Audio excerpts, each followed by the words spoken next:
Boy, girl, window. Those were the only words that I knew when my family arrived in the States.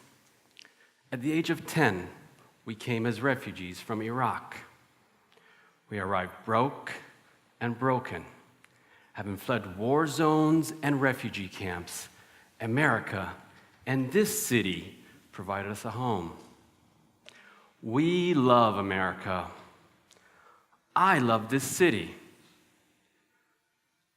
I loved growing up in Dayton. I grew up in a good neighborhood and went to good schools. Thanks to public television and my favorite, Purple Dancing Dinosaur, we learned English and became the American citizens we are today. Through hard work and teamwork, my family made a life for itself in this new community. You know, with 4 boys in the house, my family bonded over soccer, theater, cross country, computers, and Mario Brothers. The story of Islam and America is complex. If I were to ask you to think of Muslims in America, what images would come to mind? Did anybody think of this? This is Yaro Mahmoud, freed Muslim slave and prominent 18th century Georgetown resident, painted by Charles Willson Peale, the painter of our founding fathers, the same guy that painted this portrait of George Washington. You know, with all the noise about Muslims today, I find myself thinking about those Muslims that arrived here as slaves. I didn't have those thoughts when I was in college. It was 1999. I found my voice. I participated in anything that kept me out of class. And I must admit, I changed my major several times. By September 10th of 2001, I was looking forward to what was going on in the world. Michael Jordan was coming out of retirement. Jay-Z dropped his new album. And I am a professed Yankee hater. So when the Yankees placed Paul O'Neill, yeah, I'll clap for that. When the Yankees placed Paul O'Neill on the disabled list, now that was a gift from the baseball gods. Life was good. And then, look, there's no doubt the world has changed since 9/11. The quote on the front page of my school paper made it clear how different life will become. If your name is Mohamed, you need to watch out. And I did need to watch out. That winter, during a heated exchange on the basketball court, during an intramural game, "Go back to your country," was dropped on me. This is my country.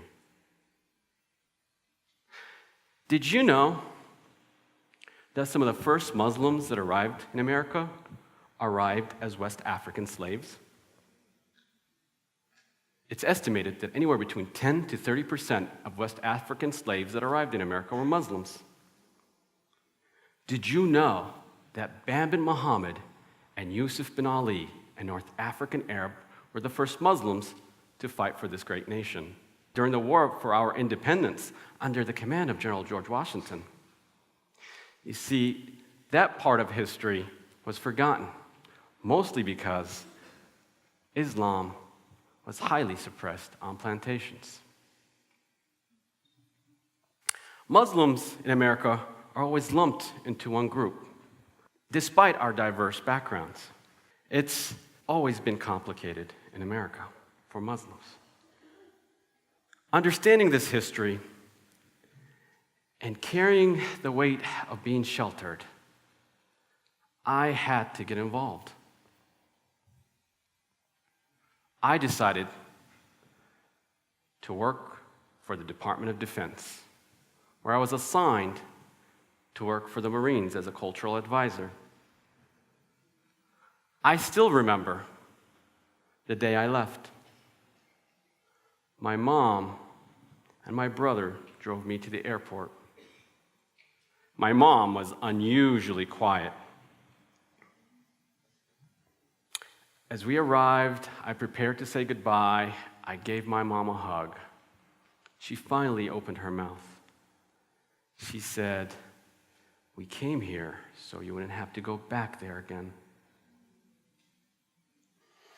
I went on to work with the bravest men and women that I have ever met. I had the distinct pleasure of working with the team that helped design some of this training. We hired Iraqi linguists, actors, and advisors to simulate the experience of living in Iraq for our Marines. It's complicated. When I came back, I decided to go to law school so I can help people that couldn't help themselves.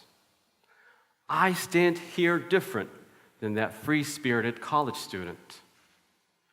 Earlier this year, Executive Order 13769 was signed into law. It was titled "Protecting the Nation from Foreign Terrorist Entry into the United States." I still remember the day the executive order was signed.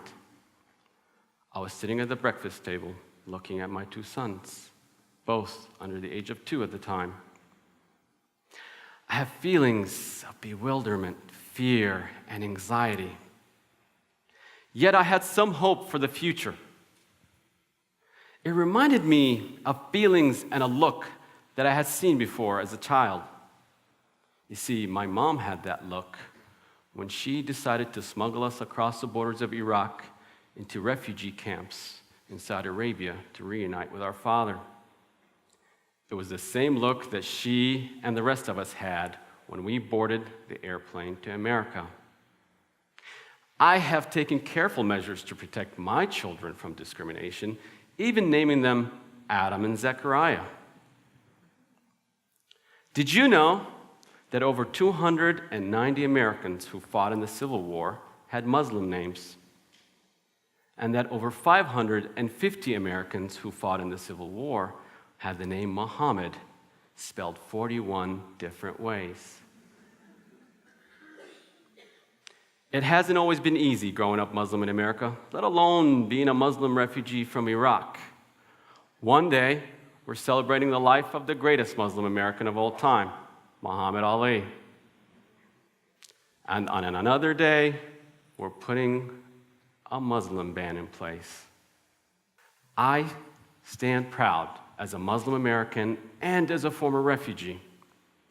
I know the relationship between Islam and America has been complicated, yet I also know America's capacity for accepting people of all backgrounds. We are faced with an opportunity to shape the future of our country and that of the world, an opportunity that could let us come closer to building that more perfect union. I'm hopeful that the America of the future will be accepting of all its people, no matter their background or religion.